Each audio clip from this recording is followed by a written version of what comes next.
Hello everybody. So right now who I'm gonna talk about is a very important figure in this novel. She is Lin Daiyu. She wasn't too fragile. She was growing up. Lin Daiyu and the pain of living in the garden. Too sensitive or too awake. Nobody tells you the day your childhood ends. It doesn't always happen with the death. Sometimes it happens when you realize your family can't protect you from itself. Sometimes it happens when a friend corrects you and you finally understand they're not attacking you. Sometimes it happens when beauty no longer feels like proof that life is safe. Sometimes it happens when you look at a flower and suddenly understand. It's not tragic because it falls. It's tragic because the world only loved it when it was blooming. That's Lin Daiyu. People call her fragile, too sensitive, jealousy, emotional, too attached to love, but the reading too small. Daiyu is not a girl destroyed by feeling. She's a girl being forced to grow up without being numb. That's much harder. First, the garden is not a place to stay young forever. The garden looks like a paradise, flower, poetry, girls with private names, a boy who doesn't want to become a man. Rooms where youth can brace before marriage, duty, money, and family status close in. But the garden is not a dream. It's a rite of passage. A passage from childhood into adulthood, from purity to into complexity. From I feel therefore I'm right to something more painful. I feel deeply, but others are real too. That's the key to Daiyu. Her greatness is not that she remained forever pure. Her greatness is that she's act to leave purity behind, without losing a part of herself that can still hear a flower fall. Second, she entered the house already trained by loss. Daiyu entered into the Jia family after her mother dies. She's a child, but she arrives like someone already trained in danger. The novel said, with every step she was careful. At every moment she paid attention. She wouldn't casually say one extra word or take one extra step. This is not shyness, this is survival. A child who fully belongs doesn't have to read every room. An independent child does. A dependent child does. She sees gates, screens, servants, rules, who sit where, who speak first, who is merely tolerated, who is loved. From the beginning, Daiyu understands something many people don't learn until much later. A home can welcome you and still remind you that you are not completely safe. This is where Western viewer can enter, because this is not only Asian China. This is every child who moved between homes. Every immigrant learns the rules of new country. Every student on scholarship inside a rich school. Every person living in a family where love exists, but never without condition. Daiyu sensitivity is not weakness. It's the intelligence of someone who can't afford to be careless. The flower barrier is her first funeral for youth.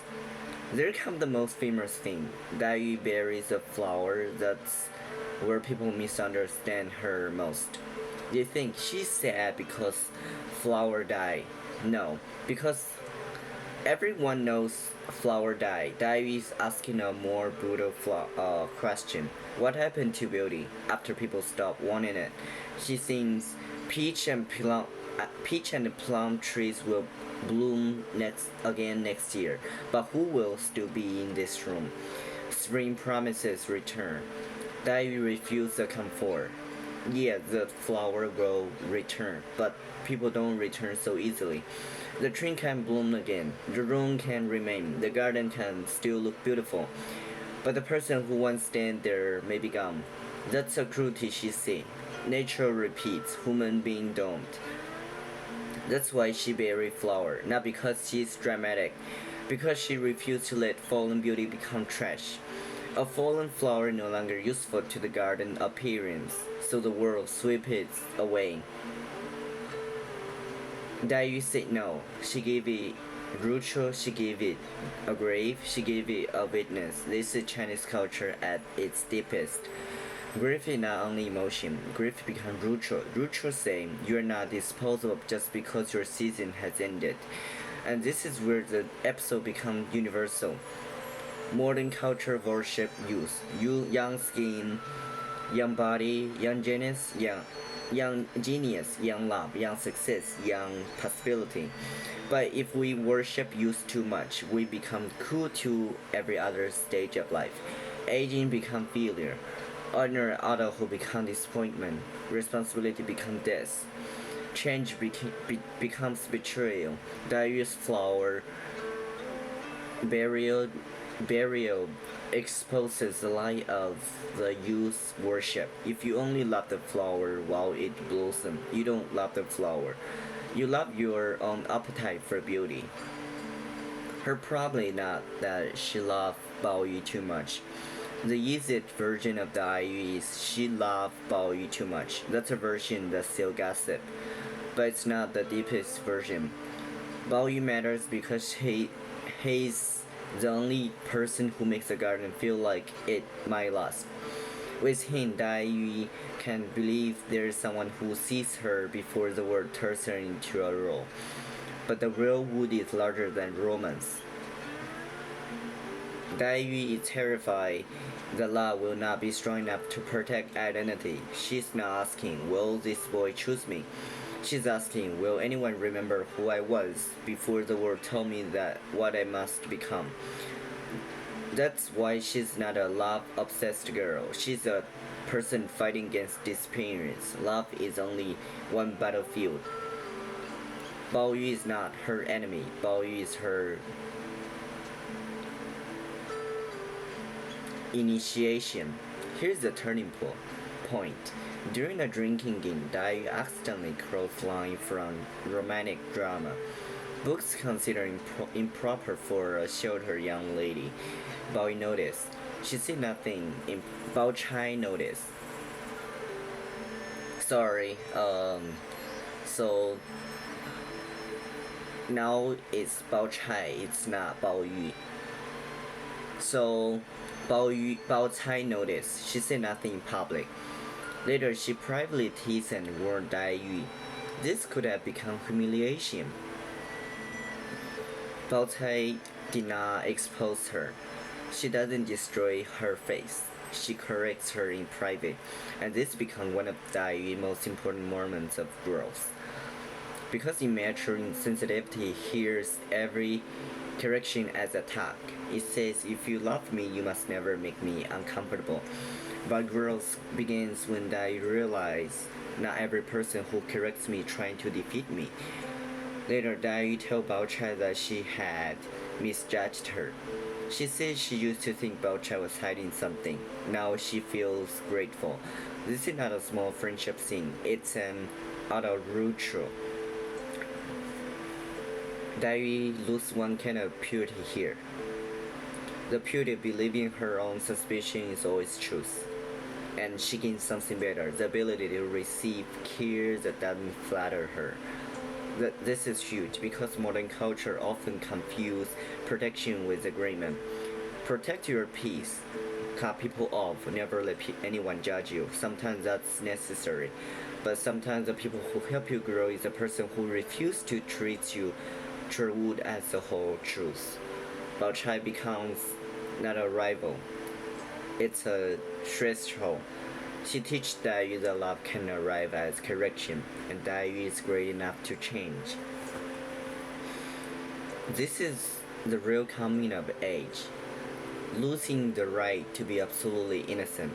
Dai Yu's growth is not she becomes cheerful. That would be insulting. Growth doesn't mean the sensitive person learns to stop feeling. Growth means feeling become less tyrannical. Earlier, Dai Yu often experiences the world through an absolute purity. If I'm hurt, someone has betrayed me. If I'm afraid, the world is hostile.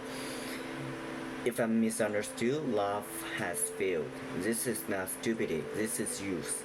Youth often experience pain as total. One wood becomes the all sky, one silence becomes proof of abandonment, one imperfect friend becomes an enemy. But in the garden, Daiyu begins to learn harder truths. Other people are not simply characters inside her suffering. Bao Chai is not merely a rival. Xiang Yun is not merely carefree. Xiang Li is not merely pitiful. Even Bao Yu is not merely the answer to her loneliness. This is a painful dignity of adulthood. The world doesn't become less sad, it becomes more populated. You start to see that other people carry hidden rooms too. And when that happens, you lose the terrible purity of being the only wounded person in the universe. That loss hurts, but it's also liberation. She doesn't stop being Daiyu, she becomes more Daiyu. Don't understand youth as Daiyu should become Bao Chai. The point is not Bao Chai should become more socially smooth, healthy, practical, and convenient. That's boring moral. The novel doesn't punish her sensitivity, it deepens it. A childish Daiyu feels pain and turns inward. A growing Daiyu feels pain and turns into perception. That's why later, when Xiangling wants to learn poetry, Daiyu teach her. She doesn't say, write your trauma. She say, words come second. What matters first is intention. Don't let beautiful language damage what you truly mean. That's Daiyu maturity. Her suffering has not made her small, it has made her exact. She teaches Xiangling to look at the world until borrowed language falls away. That means Daiyu has crossed the threshold. She is no longer only the girl who needs to be understood. She becomes someone who can help another vulnerable girl understand herself. That's growth. That's growth. Not becoming less sensitive, becoming less trapped inside your own sensitivity. The Mid-Autumn Move, the festival of wholeness that proves wholeness is impossible. Later, it's Mid-Autumn, a full moon. In Chinese culture, the full moon means reunion, the family circle, wholeness. The people who belong together gather under one light. But Ivy and Shang Yun live the bright celebration. They walk towards the cold water. The festival says everyone should be together. Their life's answer, not everyone can come home. That's where Daiyu vision becomes adult. She no longer seems lost only as private heartbreak.